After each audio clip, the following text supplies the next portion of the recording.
অসংখ্য মৃত্যুর হুমকি। নিঃসন্দেহেই তারা মারতে চায়।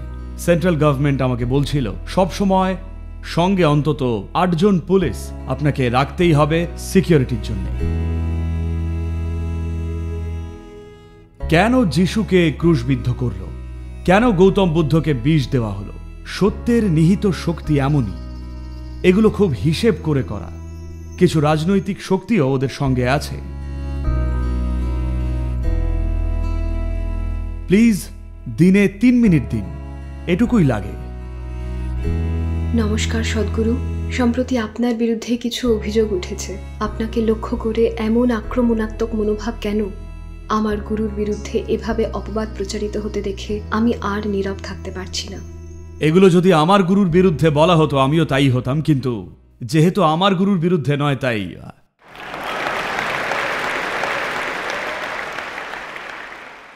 দেখুন, দুর্ভাগ্যবশত অর্গানাইজেশন যত বড় হয় ততই এইরকম মানুষ এইসবে ফোকাস করেন। ব্যাপারটা খুবই সরল। যে গাছে সবচেয়ে বেশি ফল সেই গাছেই সবচেয়ে বেশি ঢিল ছোড়া হয়।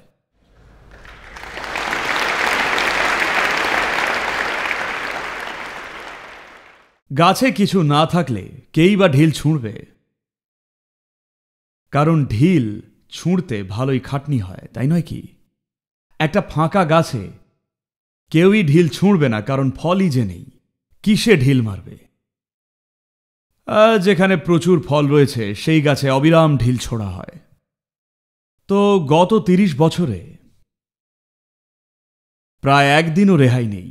রোজই এই ধরনের কিছু না কিছু আমরা সামলে চলেছি, প্রতিদিনই। এটাই কনস্ট্যান্ট। একজন মানুষের ওপর যা কিছু অভিযোগ করা সম্ভব আর সম্ভব নয়, সেই সব রকমের অভিযোগেই আমায় অভিযুক্ত করা হয়েছে, সব রকমেরই।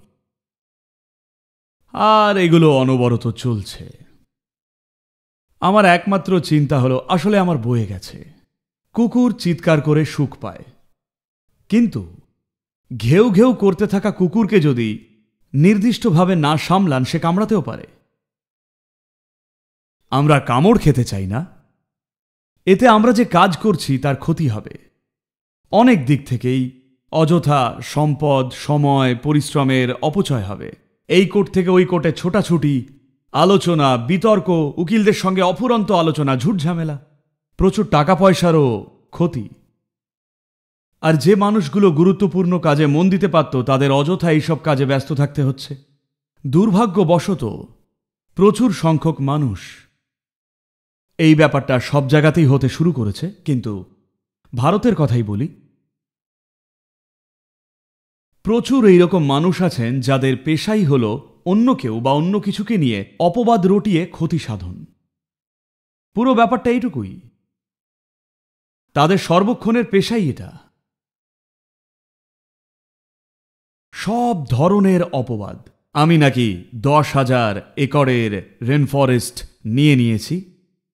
অন্তত যদি আমায় এতটা জমি সত্যিই দিতেন তাহলে অভিযোগ করলেও আপত্তি থাকতো না।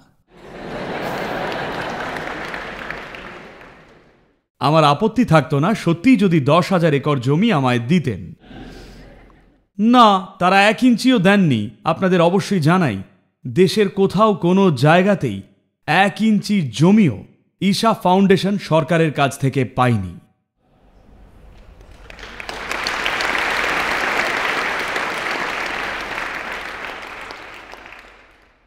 তাই জনসমক্ষে যখন চ্যালেঞ্জ করি, প্লিজ যে কেউ আসুন, আমরা আপনাকে সমস্ত ফ্যাসিলিটি দেব, আমাদের সঙ্গে থাকুন, খাবার আমরা দেব, বেরিয়ে এখানে খুঁজুন। যদি 1 ইঞ্চিও পান, 1 একর নয়, যদি 1 ইঞ্চি বেআইনি জমিও পান, আমায় আর দেখবেন না। আমি নেই। আমায় দেখতেও পাবেন না, শুনতেও পাবেন না। পুরো শেষ। কেউই আসবে না, কারণ তারা জানে কিছুই পাবে না। তারা সত্যিই জানে। দেখুন, আমি আপনাদের আরও অবাক করা কথা বলছি। একটা প্রচার চলেছিল আমি নাকি লোকের কিডনি চুরি করছি। হাসবেন না, এটা হাসির বিষয় নয়। আপনারা এখানে এসেছেন, 7 মাস হলো আছেন, গিয়ে চেক করিয়ে আসুন, হয়তো সত্যি একটা কিডনি হাওয়া। আমরা মানুষকে জাদুটোনা করে কিডনি চুরি করি। এত কিডনি কি করছি? অনুমান করা হচ্ছে আমি রপ্তানি করছি, কারণ আরব আর আমেরিকায় কিডনির ঘাটতি রয়েছে, তাই সেখানে রপ্তানি করছি। আরে ঠিক এটাই ম্যাগাজিনে ছাপা হয়েছিল।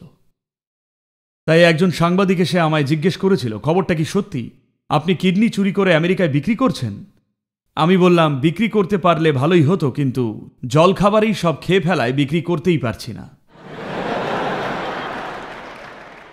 এখন এই কথাগুলো শুনে হাসি পাচ্ছে, কিন্তু সেই সময় কনস্ট্রাকশনের পাশাপাশি আরও অনেক কাজ চলছে। আমাদের লরি গেল শ্রমিক আনতে স্থানীয় গ্রাম থেকে, কেউ আসতে চাইছে না। এটা সেই সময়ের কথা। কেন? কারণ ওখানে গেলে ওরা কিডনি চুরি করে নেবে। আমি বলতে চাইছি, সবচেয়ে অদ্ভুত উদ্ভট এই যে অভিযোগগুলো, এগুলো খুব হিসেব করেই করা হয়। ভাববেন না এগুলো শুধু মজার হাস্যকর কিছু হয়েই থেকে যায়। কিডনি চুরি, অধিকাংশ মানুষ জানেও না কিডনি কোথায় থাকে। হ্যাঁ, এটাই ফ্যাক্ট।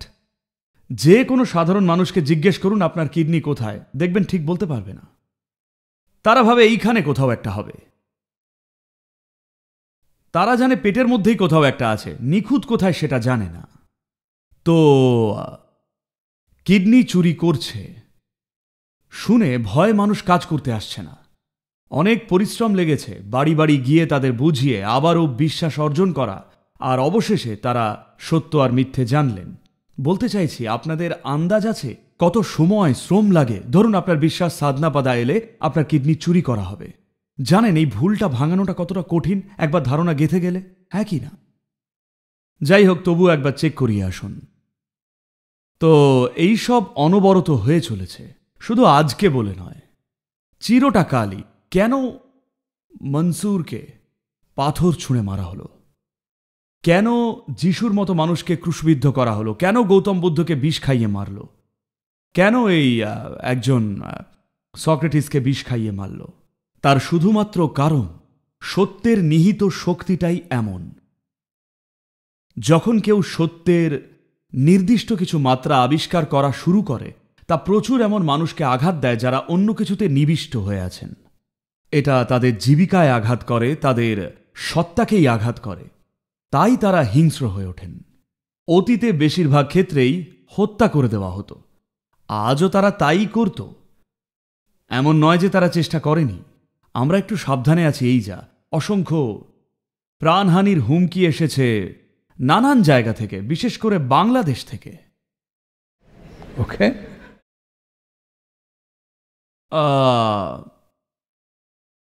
লোকে আমায় বলছেন, এমনকি সেন্ট্রাল গভর্নমেন্টও আমায় বলছে আমি নাকি প্রথম 600 জন ন্যাশনাল অ্যাসেটের লিস্টে আছি, আর আমাকে অবশ্যই সিকিউরিটির জন্য অন্তত 8 জন সশস্ত্র পুলিশকে সঙ্গে রাখতেই হবে। তার মানে আশ্রমে সারাক্ষণ 24 জন পুলিশকে দাঁড় করিয়ে রাখতে হবে। আমি যেখানেই হাঁটি বা দাঁড়াই তাদের ছুটতে হবে। আমি এখানে বসে থাকলে এইদিকে 4 জন, ওইদিকে 4 জন থাকবে।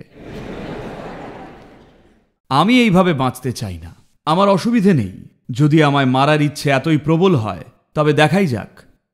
আমরা শুধু সতর্ক আছি, কিন্তু এত সিকিউরিটি ডিটেল চাই না, সর্বক্ষণ সঙ্গে সারাক্ষণ পুলিশে ঘেরা, বুঝলেন তো? আমরা সেভাবে বাঁচতে চাই না। কিন্তু জীবনের ঝুঁকি কি আছে? হ্যাঁ, তা আছে। আমরা নানান রকমভাবে ঠেকানোর চেষ্টা করছি, কিন্তু তবুও ঝুঁকি আছে। দেখুন, একটা বিষয় আপনাদের বুঝতে হবে, মানবজাতির ইতিহাসে এর আগে কখনোই অনেক অসাধারণ মানুষ এসেছিলেন। তারা শুধু স্থানীয়ভাবেই কিছু করেছিলেন, নিজের স্থানীয় অঞ্চলেই অল্প কিছু করেছিলেন, শুধু সেটুকুর জন্যই তাদের মেরে ফেলেছিল। কারণ তখনকার দিনে মেরে ফেলাটা সহজ ছিল। আজকে মেরে ফেলাটা একটু কঠিন, কারণ এই আইন কানুন বা সেনা ইত্যাদি, যাই হোক, প্রায় সব দেশেই অল্প স্বল্প বাহিনী আছে। তাই আজকে তারা আপনাকে পাবলিকলি মারার চেষ্টা করে। নানান ধরনের প্রতিবেদন, ভিডিও, ম্যাগাজিন, ছাইপাঁশ দিয়ে, কোর্ট কেস। গত 30 বছরে একটা ফালতু কেসের আজও শুনানি পর্যন্ত হয়নি, কারণ কোনো বাস্তবতাই নেই। দেখুন, আমি বলতেই পারি আপনি একটা ডাইনোসর মেরেছেন, আমি কোর্টে কেস করব। তারা কেসটা অ্যাডমিটও করবেন কি ধরনের উকিল ধরেছেন তার ভিত্তিতে।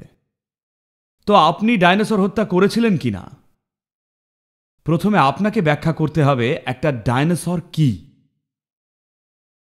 কারণ ডাইনোসর একজন মানুষের নামও হতে পারে। বলতে চাইছি, লিগ্যাল প্রসিজার এইভাবেই এগোয়, অনবরত প্রশ্নের পর প্রশ্ন। তারা জানে সিদ্ধান্তে কখনোই পৌঁছবে না, কিন্তু কয়েক মাস বা বছর যে কেটে যায় তাতে মানহানি, বদনাম এগুলো হবেই।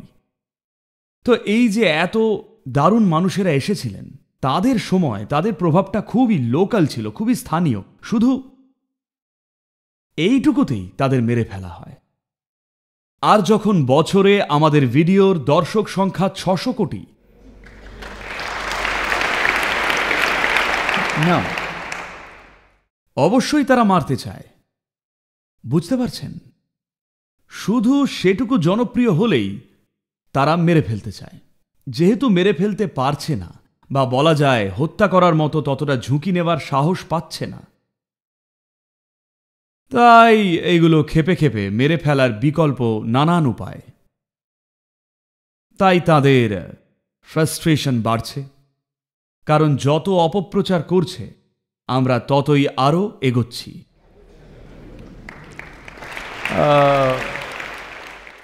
আর এই অগ্রগতির পেছনে এমন এক শক্তি রয়েছে যাকে তারা কখনোই হারাতে পারবে না। কিন্তু আমাদের যত্ন সহকারে ম্যানেজমেন্ট করাটাও ফ্যাক্টর, প্রচুর ম্যানেজমেন্ট। দেখে মনে হচ্ছে সবাই এইভাবে ধ্যান করে হেঁটে চলেছে, না, এখানেই অনেক খুব সূক্ষ্ম মনের মানুষ আছেন। তারা আইনি সামাজিক দৃষ্টিকোণ থেকে প্রতিনিয়ত সবকিছু দেখছে। আমারও চোখ খোলা সব সময়। প্লিজ আরও আরও মানুষ উঠে দাঁড়াক, আমার জন্যে নয়।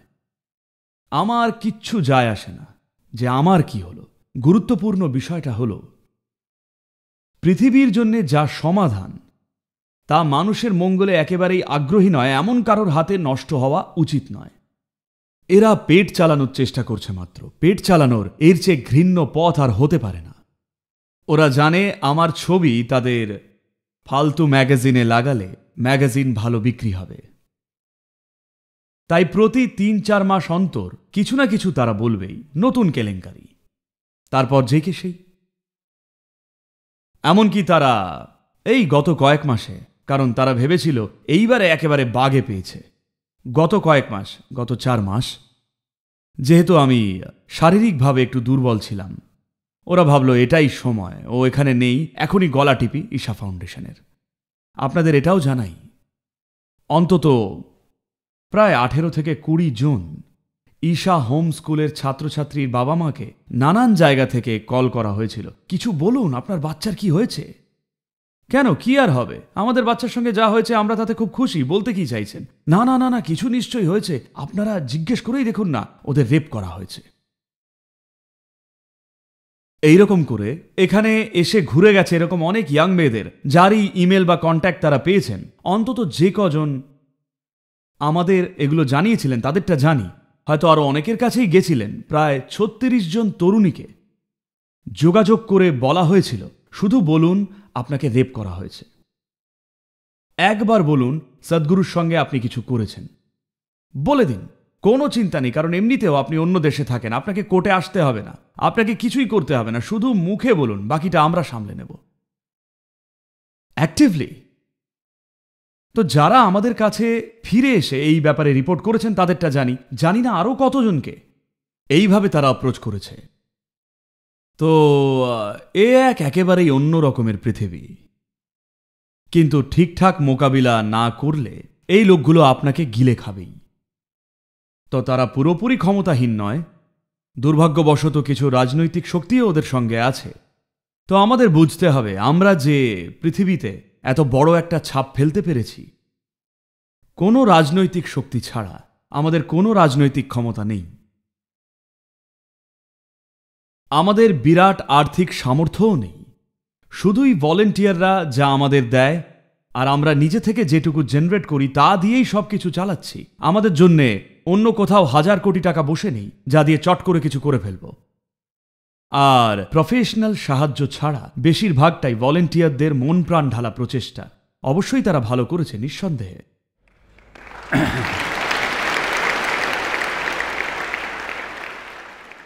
তো আপনাদের যারা ভাবছেন সেবা করলে আমার সাধনায় ফাঁকি পড়বে, সাধনা করলে সেবায় ফাঁকি পড়বে, গত ৩-৪ মাস যখন আমি, অন্তত শেষ ৩ মাস যখন আমি আমেরিকায় ছিলাম, তখন এখানে কিছু মানুষ, এখানে তখন রাত, আমার ওখানে দিন, সারা রাত ধরে যে কোনো সময় তারা আমার সঙ্গে ফোনে কথা বলেছেন, এই ব্যাপারে কি করা উচিত, ওই ব্যাপারে কি করব। আর তারপর আমার ওখানে সারা রাত ধরে, আমেরিকায় তখন রাত 2-3টের সময়, আমিও তাদের সঙ্গে ফোনে ম্যানেজিং। এখন আমরা একরকম তাদের সবাইকে চেকমেট করেছি, তাই তারা একরকম চুপ, কিন্তু এর জন্য প্রচুর অযথা খাটনি লেগেছে। যদি অতটা পরিশ্রম অন্য ভালো কাজে দিতে পারতাম তাহলে অনেক কিছু হয়ে যেত। প্রচুর পরিমাণ সময় আর এনার্জি এর পেছনে গেছে, দুর্ভাগ্যবশত প্রতিদিন অনবরত। কিন্তু আমি জানি এটাই জনপ্রিয়তার যন্ত্রণা। আপনাদের মধ্যে থেকে আরো অনেকের এগিয়ে এসে এগুলো সামলানো উচিত। 3 মিনিট।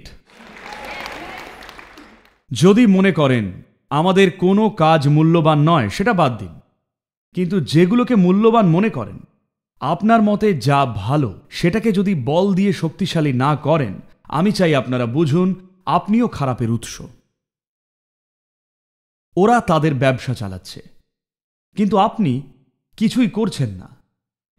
হ্যালো, ওই লোকগুলো অন্তত পেটের দায়ে এসব করছে, ক্ষতি করার ব্যবসা, যাই হোক, আপনি সেটুকুও করছেন না। এটা তো ভীষণ বোকা বোকা, তাই না? আপনার মতে যেটা ভালো, প্লিজ 3 মিনিট দিন, এইটুকুই লাগে। এটুকু পারবেন না? বেশ, আমি যেন কাল থেকে এই অতিরিক্ত 1000 জনও টুইট করেছে দেখি।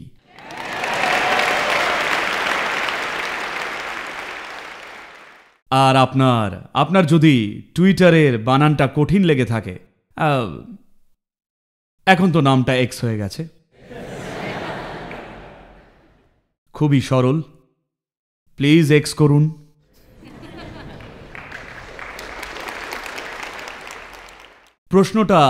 প্রশ্নটা ছিল নিজেকে কি করে সামলান।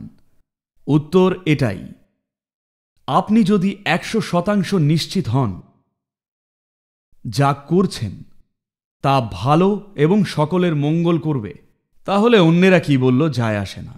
কিন্তু আপনি যদি নিশ্চিত না হন, তাহলে অবশ্যই অন্যদের মতামত আপনাকে এদিক ওদিক দোলাবে। তাই এটা খুবই গুরুত্বপূর্ণ যাতে আপনারা এইরকম হয়ে ওঠেন। সব্বার কথা শুনবেন।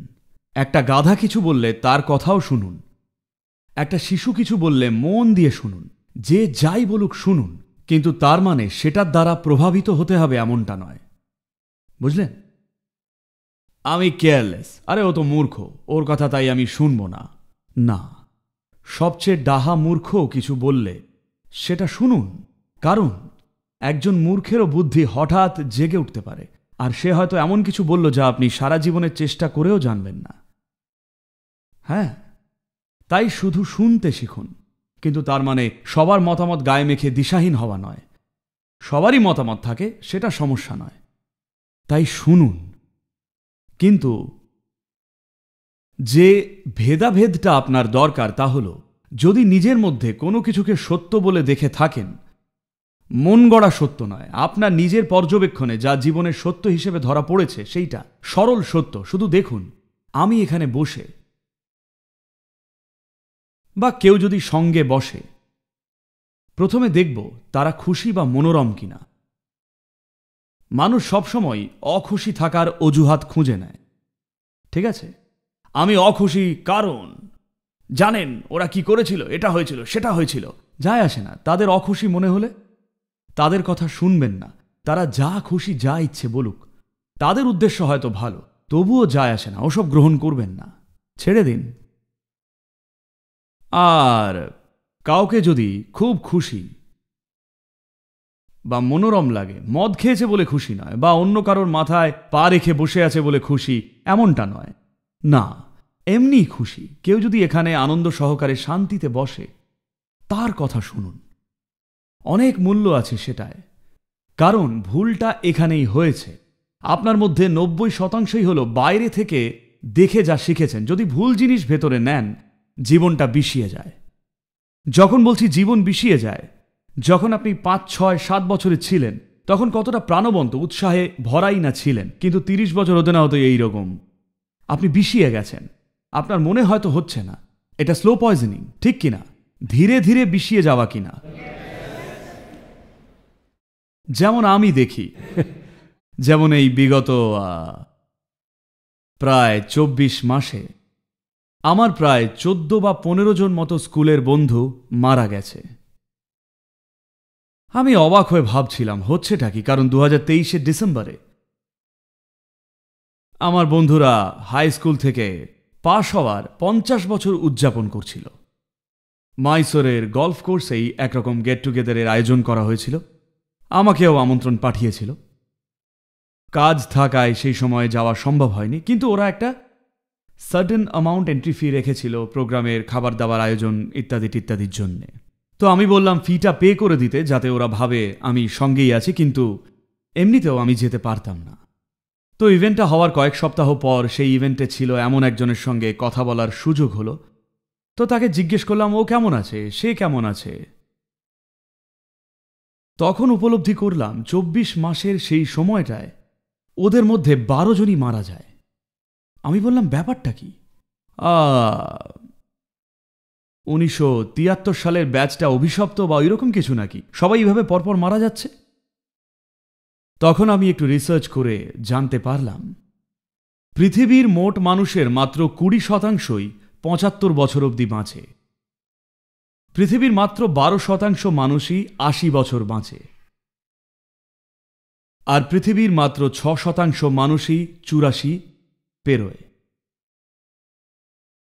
তাও আবার নির্দিষ্ট কিছু দেশে যে মানুষের গড় আয়ু বেশি, বুঝলেন তো, অনেক দেশেই মানুষ 90 থেকে 100 বছর অবধিও বাঁচে, তাদেরকে ধরেও গড় হিসেবটা এটুকুই। আর এখন গত 4-5 মাসেও আরও 3 জন মারা গেছে, এমনি পরপর মারা যাচ্ছে, ঠিক আমার বয়সী। তারপর এমনিতেও আরও 3 মাসে মার্চ মাস নাগাদ আমিও প্রায় মরেই গেছিলাম।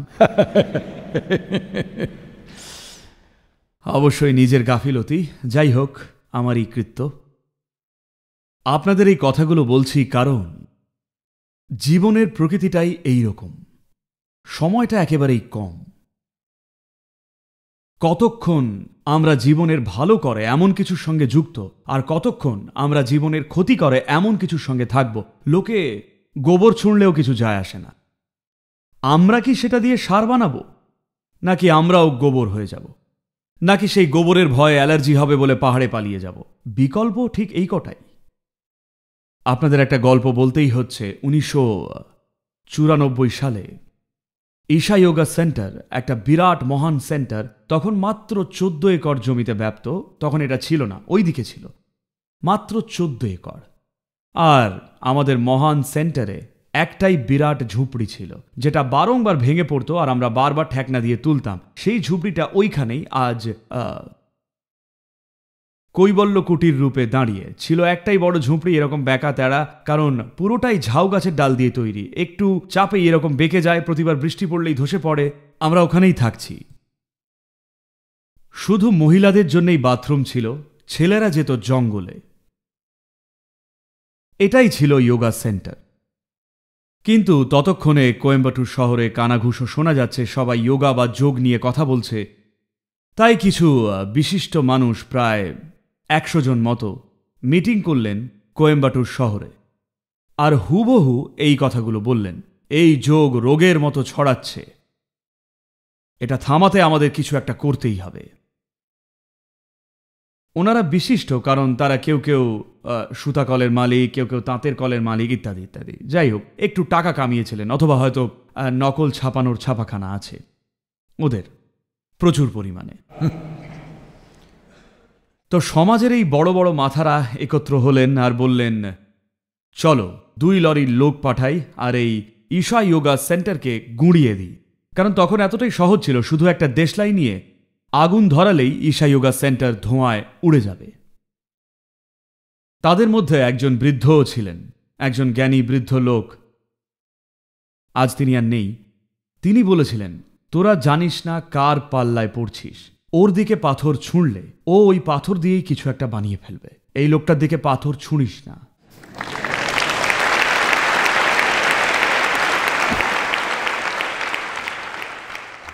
তো প্রতিটা অভিযোগ, তাদের তৈরি প্রতিটা কেলেঙ্কারিকে আমরা নিজের মঙ্গলেই আরও কার্যকর হতে কাজে লাগিয়েছি। আমাদের লোকজন আরও দৃঢ় হয়েছে, কারণ মানুষের স্বভাবই হলো বিপদে না পড়লে ঝিমোবে। আপনারাও কি ওই রকম? ওটাই আপনাদের বদলাতে হবে। আপনার সম্পূর্ণ সক্রিয় থাকার জন্যে কোনো সংকটে পড়ার দরকার নেই। ভালো সময়তেও আপনার অবশ্যই সজাগ থাকা উচিত, তবেই তো সেরা কিছু করবেন। যুদ্ধ এলো, এবার আমি সম্পূর্ণ জেগে। না না না, যুদ্ধ মানেই আজকাল সাধারণত দুই দেশের যুদ্ধ, ছোট যুদ্ধ নেই। যুদ্ধ হলে দেশের জন্য প্রাণ দিয়ে আপনি মরতে চান না। যখন যুদ্ধ নেই তখনই দেশের জন্য প্রাণ দিয়ে বাঁচুন। দেশ এত গুরুত্বপূর্ণ হলে সেটাই করা উচিত কিনা?